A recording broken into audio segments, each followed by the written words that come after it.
1.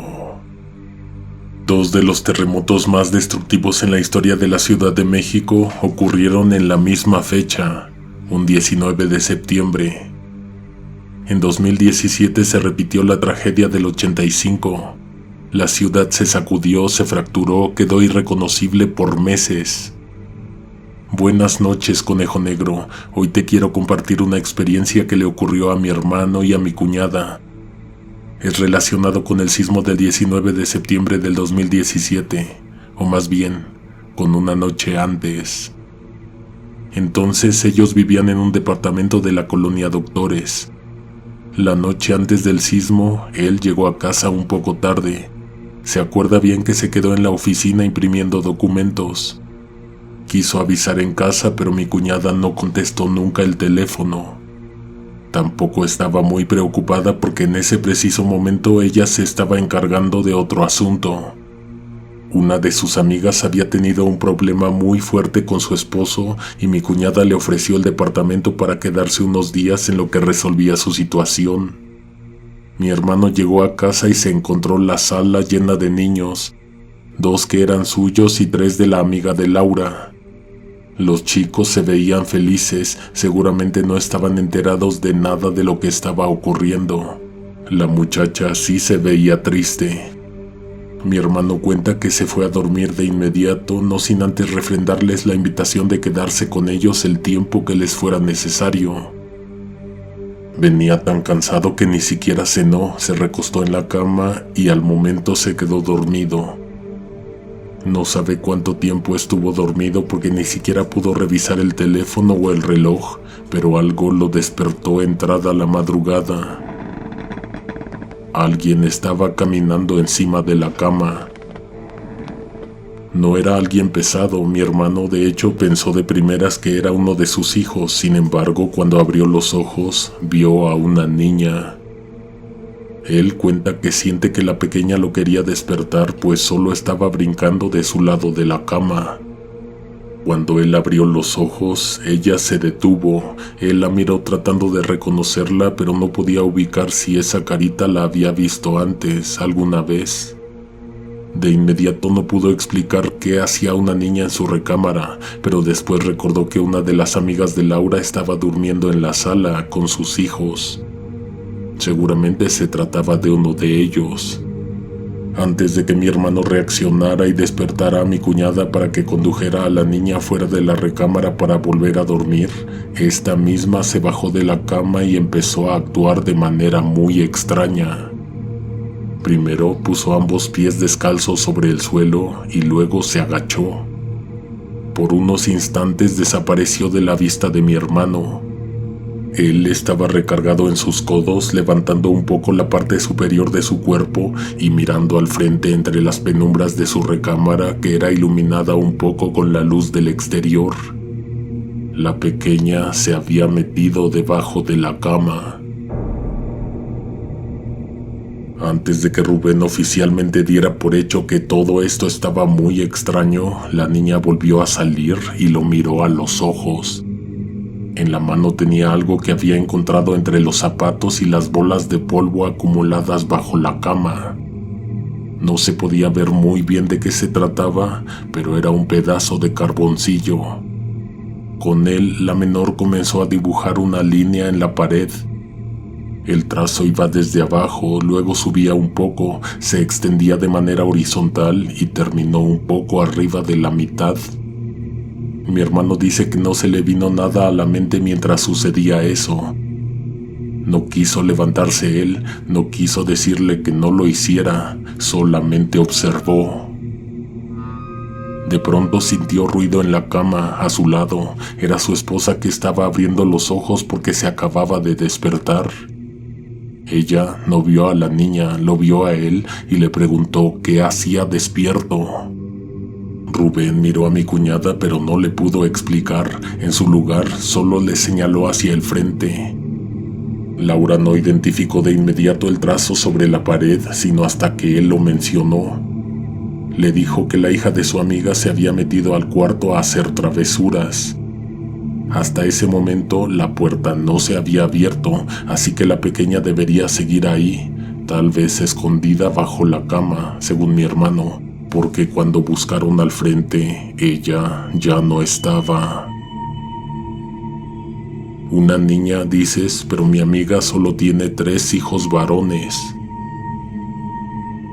Miraron debajo de la cama, pero no encontraron a nadie. Rubén se vistió y salió a la sala tratando de no hacer ruido para verificar que ahí todos estuvieran dormidos o tal vez sorprender a quien se había metido a su cuarto. No se lo había imaginado, la línea estaba dibujada en la pared como prueba. La mañana siguiente mi hermano salió a trabajar temprano. No tuvo oportunidad de comentar el suceso con su amiga de mi cuñada, ni siquiera como un dato interesante. Cuando salió del departamento, en la sala todos dormían todavía. A la 1:14 de la tarde, el suelo se empezó a mover. Las alarmas no se activaron inmediatamente, la tierra se sacudió y en tan solo unos segundos la ciudad cambió para siempre. Rubén no pudo utilizar el transporte público, así que llegó más o menos a las 5 de la tarde a su casa. Para ese momento ya se había comunicado con su familia para revisar que todo estuviera bien. Llegó al departamento, entró a su recámara y se llevó un susto de muerte. La línea que una desconocida niña había dibujado en la pared la noche anterior estaba convertida en una horrenda grieta. El trazo ya ni siquiera estaba presente, pues la abertura lo había devorado. Ni Rubén ni Laura se lo podían explicar, pero ambos lo vieron. Hubo una réplica, no sé si ese día por la tarde o el día siguiente. La grieta se hizo un poco más grande. Alguien del edificio pudo conseguir que un arquitecto hiciera una labor rápida de inspección al inmueble, tras la cual emitió un dictamen que recomendaba el desalojo inmediato. No quedó evidencia de tal grieta, pues la construcción fue demolida en menos de un mes.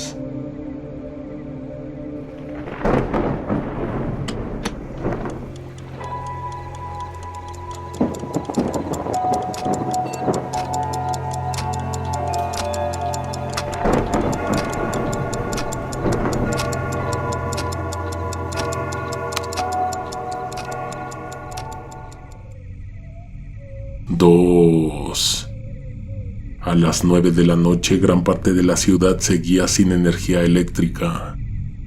Esto no solo complicaba las labores de rescate, sino que duplicó el horror que provocaba la espantosa catástrofe.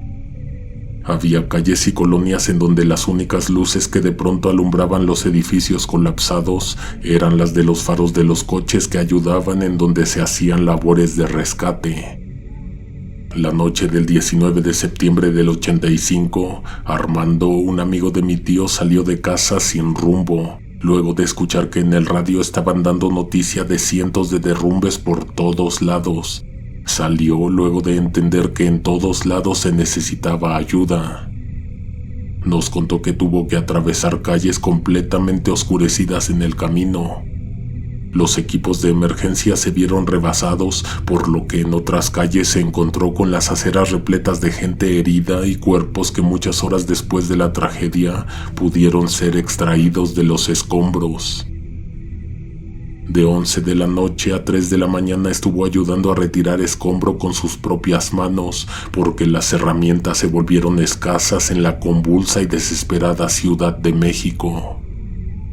Era un edificio de 4 pisos que había colapsado 6 horas después de que tembló.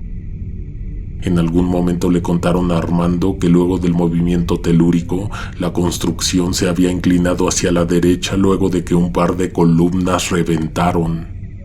Estaba en grave riesgo, sin embargo, las personas que vivían ahí se arriesgaron a entrar para sacar sus cosas antes de que éste se derrumbara. Una familia entera quedó atrapada en el segundo nivel cuando parte de este piso colapsó. Momentos después, otros pisos y toda la fachada se vinieron abajo. A las 3 de la mañana sacaron a la última persona que había quedado atrapada. Las colonias aledañas también pedían auxilio, pero los voluntarios que retiraron material, que se metieron entre los escombros, que sacaron a esas 9 personas sanas y a salvo, ya no podían más. No faltó quien les llevara algo de comer para que saciaran el hambre. Tampoco faltaron las porras y los aplausos para los rescatistas en medio de una colonia que se ahogaba en nubes de polvo, gritos o dolorosos silencios repentinos. Armando nos contó que algunos se despidieron para irse a sus casas a descansar un rato y volver la mañana siguiente. Otros se echaron a caminar por la ciudad buscando el lugar donde pudiera servir su presencia. Un escalofriante llamado de auxilio salió de los escombros del edificio, que supuestamente había sido completamente evacuado. En la calle estaban las familias completas, incluyendo aquellas que habían sido rescatadas y que se esperaba que pronto pudieran ser auxiliadas por alguna ambulancia. No faltaba nadie, incluso ningún rescatista. Sin embargo, los gritos de una mujer de entre los pisos colapsados hicieron que a todos se les pusieran los pelos de punta. No era necesario saber quién hacía falta. Apuntalado por polines, se abrió una especie de túnel hacia el interior del derrumbe, en el que se podía entrar completamente agachado, pero luego había que arrastrarse para poder avanzar. Dice que adentro del edificio caído se habían formado una especie de cámaras, habitaciones o piezas que habían quedado intactas, pero que un movimiento medianamente fuerte podría hacer que colapsaran en cualquier momento. Algunas de las personas rescatadas estaban a salvo en esas cámaras, otras tuvieron que ser sacadas de entre montones de material que los había aprisionado. La mujer que pidió auxilio estaba en una cámara que se formó hasta el final de la construcción. Una pieza que nadie pensó que fuera necesario explorar, pues varias veces aquellos que se metieron a la boca de aquel edificio que amenazaba con venirse abajo en cualquier momento, preguntaron si había alguien más, alguien que necesitara ayuda. Quitaron más escombro, jalaron pedazos de piedra, ladrillos, muebles despedazados. No te imagines que todo el edificio quedó demolido. Había partes dentro de la construcción que quedaron intactas. Luego de asegurarse que podían continuar avanzando después de librar un poco el bloqueo, encontraron un pasillo lleno de polvo suspendido que no dejaba de caer del techo. Un paso, una palabra, cualquier movimiento adentro de ese espacio provocaba el descenso de la nube. Sabes que eso solamente significa una cosa, que en cualquier momento podría caerles el techo encima. Fueron cuidadosos y caminaron hasta el final del corredor donde los esperaba una puerta de madera que tuvieron que abrir con mucho cuidado, pues había quedado descuadrada y requería de algo de fuerza para poder ser empujada. Ahí dentro había, recostada en la cama, una mujer. Estaba boca arriba, callada, tenía los ojos cerrados y no se movía. Ni siquiera parecía estar respirando. Los rescatistas se movieron con cuidado dentro de la pieza que, aunque como las demás parecía intacta, tenía amenazadoras grietas en las paredes. Antes de que se aseguraran si seguía con vida, alguien la dejó de apuntar con la linterna solo por unos instantes, tras los cuales desapareció.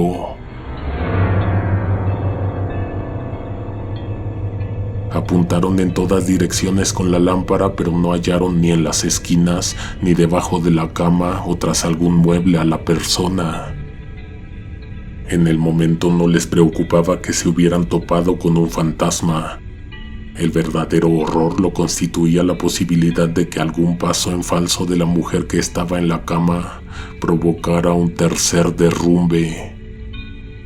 Antes de darse por vencidos y salir inmediatamente de ahí, uno de ellos apuntó con la luz hacia una pared en donde había un cuadro colgado.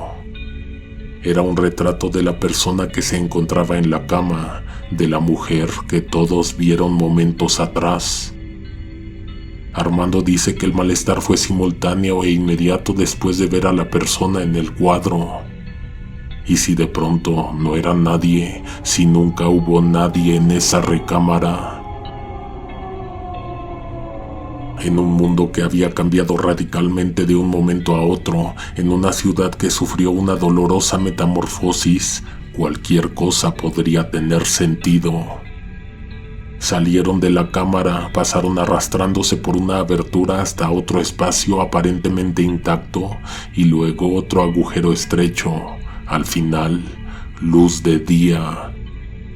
Afuera la gente esperaba ansiosa, querían ver el rostro de la última persona rescatada.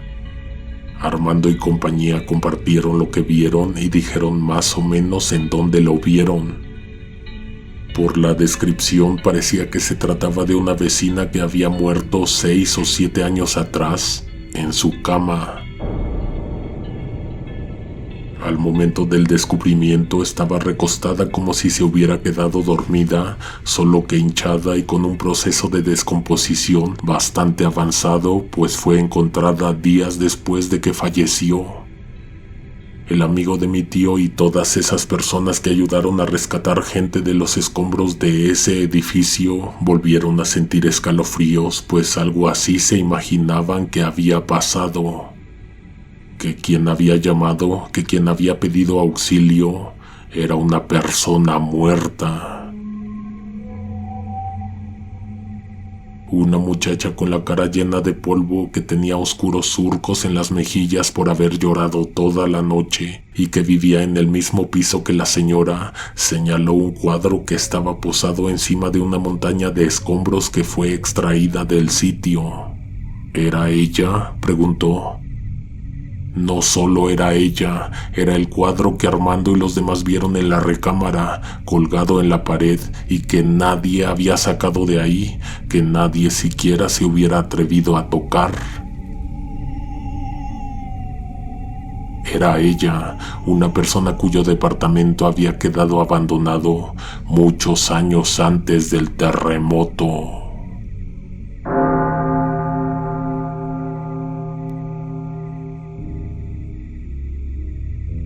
Mi hermana estudió medicina en una escuela privada.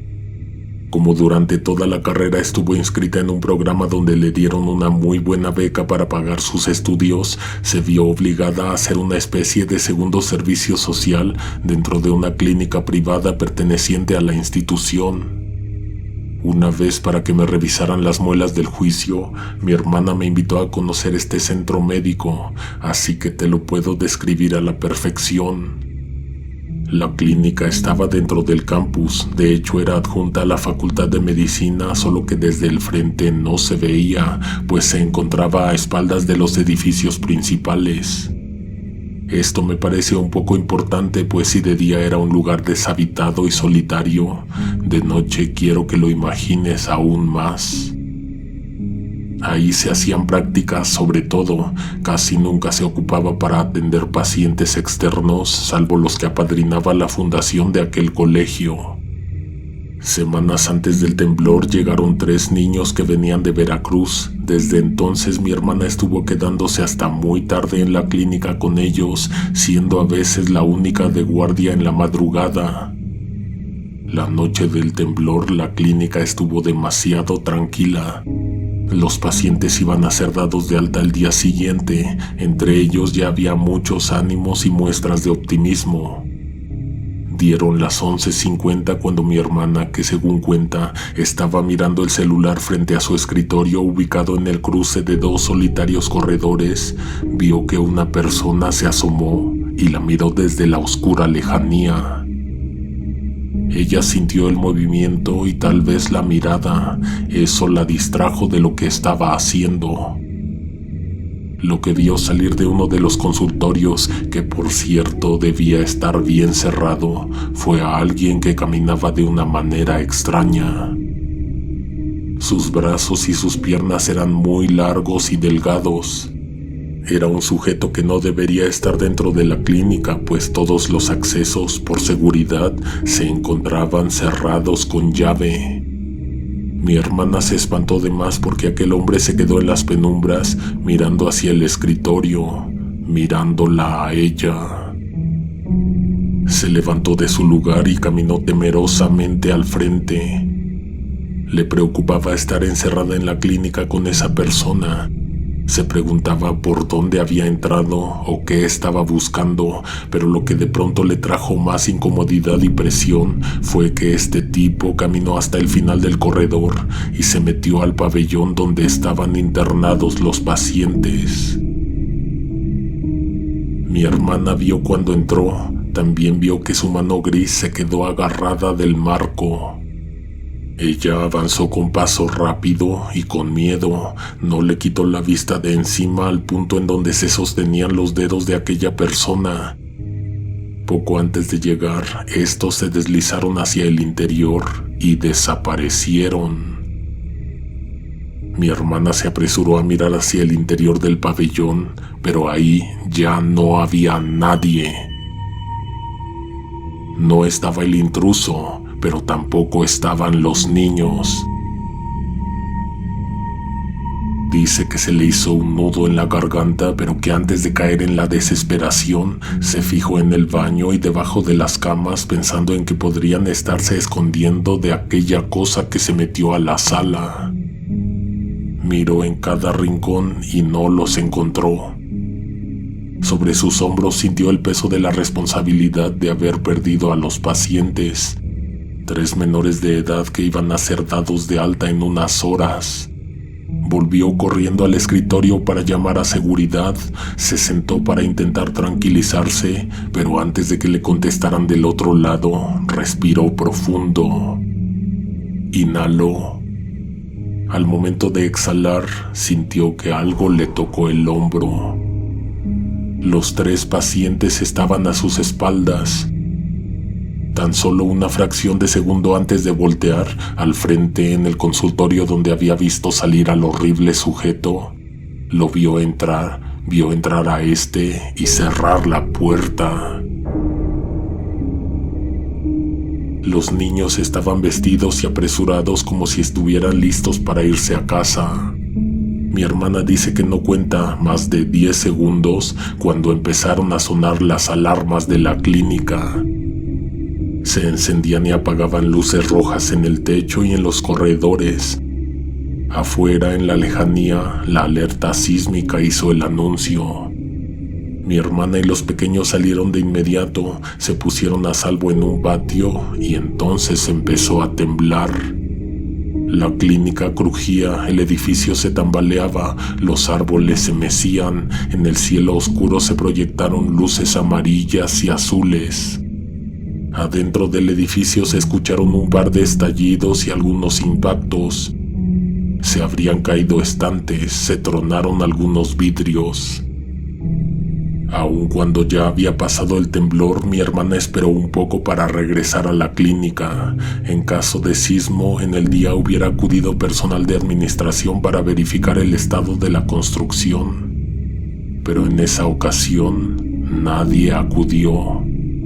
Hasta ese momento mi hermana no sabía nada de la persona que vio en los corredores. Esperaba que con el anuncio del temblor saliera también del edificio, pero nunca lo hizo.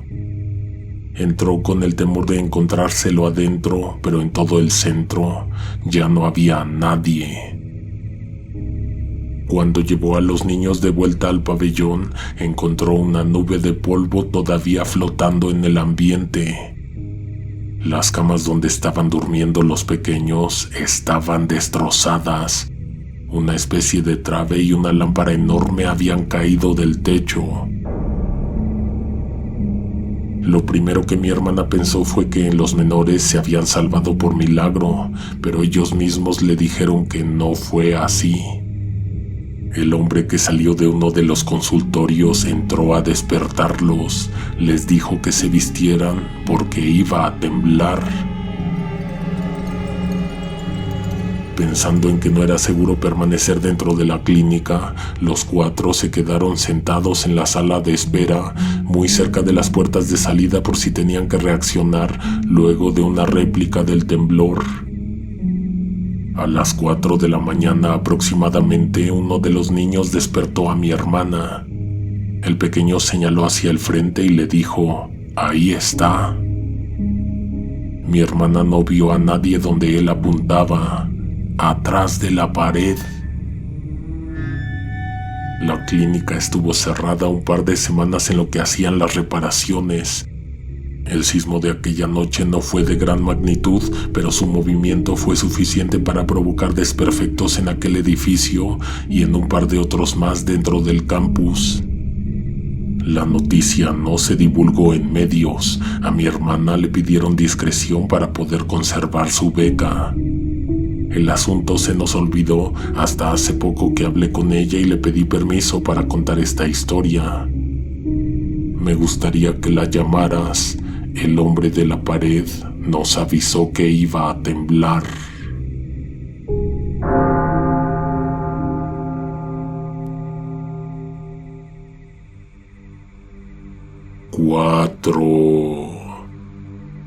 El 19 de septiembre del 85 fue el día de la tragedia. Se vinieron abajo casas, edificios de departamentos, hoteles, oficinas, fábricas. En la ciudad reinaba el caos, sin embargo, sus habitantes encontraron rápidamente la manera de organizarse para sacar de los escombros a todos aquellos que desafortunadamente quedaron atrapados. Hace unos años falleció don Andrés, un señor que tenía una tienda en la esquina de la calle de la casa de mis papás. Ese señor era amigo de todos. Si alguna vez ibas a su negocio y tenías tiempo, te contaba historias asombrosas. Lo que te escribo hoy fue algo terrorífico que le ocurrió a él y a otras personas que estaban de voluntarios la noche del terremoto. Para empezar, desde el mediodía se había ido a ayudar. Estuvo en el Centro, en la Merced, en la Doctores, en Reforma, en la Juárez. Tenía una moto y en esta transportaba cosas de un lugar a otro, herramientas, lámparas, material de curación. Aproximadamente a la 1 de la mañana fue testigo de un dramático rescate. Una mujer y un bebé resistieron más de 12 horas atrapados bajo 3 o 4 pisos que se les vinieron encima. El señor Andrés contaba que entonces se sentó en el borde de la banqueta a descansar y a llorar. Desde que la tierra se sacudió y las estructuras se vinieron abajo, él no se había dado el tiempo de sentir y sacar de su cuerpo todos aquellos horrores que vio, que escuchó. Estaba inconsolable al igual que otras personas que deambulaban por las calles. De pronto dice que se le acercó una pareja. Era una mujer y un hombre mayores como de unos 60 y tantos años. Él vestía un traje y ella un vestido. Ambos se veían limpios como si no se hubieran acercado ni por error a los puntos de desastre. Otra fuese la ocasión, cualquiera les hubiera dicho que se fueran a descansar, pero en esas calles oscurecidas por nubes de polvo, todos estaban ayudando, desde los más chicos hasta los más grandes. No necesariamente quitando escombro, pero tal vez preparando alimentos para quienes trabajaron todo el día, toda la tarde y toda la noche. Esas personas no eran de la ciudad, lo descubrió de pronto Andrés por el acento, pero también porque venían llegando de fuera. Se acercaron a él para pedirle que si podría juntar un grupo de gente para que les ayudaran a sacar algo de los escombros. Andrés lo primero que les preguntó fue que si se trataba de una persona. Ellos se quedaron pensando unos momentos antes de responder. Sí, es mi nieto, dijo la señora. Para ser honestos, ninguno de los dos se veía tan preocupado como quien aquella noche aún no había podido reunirse con su familiar. Además, habían llegado al sitio muy tranquilos. La mujer, después de pedir que les ayudaran, sacó de su bolsa billetes en un fajo. Desconozco la cantidad, no la recuerdo o tal vez no recuerdo la equivalencia, pero el señor de la tienda contaba que era muchísimo dinero. Yo sé que tú estarás de acuerdo conmigo, por muy grande que fuera el pago, si no era una persona lo que estaba sepultado bajo los escombros de tal derrumbe, la vida de alguien más estaría siendo intercambiada por un asunto nada urgente de aquellos señores. En la bolsa había más billetes, rollos que fueron ofrecidos a aquellas personas que se sumaron a ayudar. En un sorpresivo momento, la señora dio un grito horrible que llamó la atención de todos. Gritaba que su nieto estaba atrapado. La gente se acercó y ella los condujo hasta el lugar. Andrés se fue al frente con ellos. El fajo de billetes lo llevaba bien apretado en una mano. El lugar del desastre era una casona vieja. Lo primero que se hizo al llegar fue pedir silencio para hablar con la persona que supuestamente estaba ahí, bajo los techos y las paredes derrumbadas. Andrés casi estaba convencido de que no había nadie ahí, que tal vez ellos querían rescatar sus pertenencias. ¿Cómo iba a reaccionar la multitud cuando se revelara que solo estaban queriendo sacar sus joyas o el dinero de una caja fuerte? A todos sorprendió, pero a él más que a los demás, el grito que vino de los escombros. Tal parecía que sí había alguien ahí. No sé cómo le hicieron, pero antes de media hora, una máquina ya se encontraba ayudando a retirar desperdicios. Esa gente tenía mucho dinero, seguramente. Había gente con pico y con palas, con lámparas en la cabeza y en las manos, reflectores, coches apuntando el lugar con sus faros. En poco tiempo aquel sitio ya se había convertido en una zona de rescate, solo que el grito de auxilio no se volvió a escuchar. Una hora adelante, más de uno empezó a dudar que pudieran rescatar a la persona con vida. Andrés volvió a creer que no había nadie ahí. ¿Sabes qué fue lo que salió de entre los montones de piedra, cemento, ladrillo, lo que los ancianos querían rescatar? Una caja de madera maciza que no se quebró ni se partió con el peso de todo lo que le había caído encima. Era una caja rectangular, como un ataúd, pero sin el terciopelo ni la decoración. «Ahí está», gritaba desesperada la anciana. La gente se quedó petrificada. Ahí no podía haber una persona, no una persona viva, pues era un ataúd que se encontraba muy bien cerrado. Los voluntarios y otras personas presentes se acercaron para ver bien lo que estaba ocurriendo. O sea que desperdiciaron recursos humanos y materiales valiosos para sacar una caja. Con uno de los picos alguien reventó la tapa de aquel féretro. La señora dio un grito de horror y se quiso aventar para protegerlo, pero su esposo la detuvo a tiempo. Adentro no había lo que todos se esperaban. Sí había una persona, y estaba viva, o bueno, algo así. Cruzado de brazos, un muchacho pálido. La gente se hizo un poco para atrás y luego se volvieron a acercar. El hombre dentro de la caja abrió los ojos y los miró a todos. No los vio con sorpresa ni con extrañeza. Don Andrés decía que esa persona parecía haber despertado de un sueño de muchos años. Con el mismo pico de metal terminaron de romper la tapa y lo ayudaron a salir. Los presentes estaban que no se lo creían, no se podían explicar cómo es que alguien había quedado atrapado no solo en los escombros, sino dentro de una caja. Después de que se hizo el rescate, volvió la oscuridad al sitio. Ya no se necesitaban todas las luces encendidas. Lo último que sucedió antes de que toda aquella comitiva se disolviera fue que antes de 2, tal vez 1 minuto, la pareja de ancianos y el sujeto que salió de la caja desaparecieron.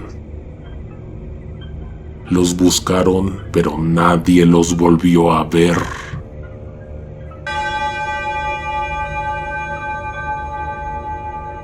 Esperamos que estas historias hayan sido de su agrado. Suscríbete para que no te pierdas los próximos estrenos. Activa las notificaciones para ser de los primeros en escucharlos. Hasta la próxima. Alguien te observa en la oscuridad.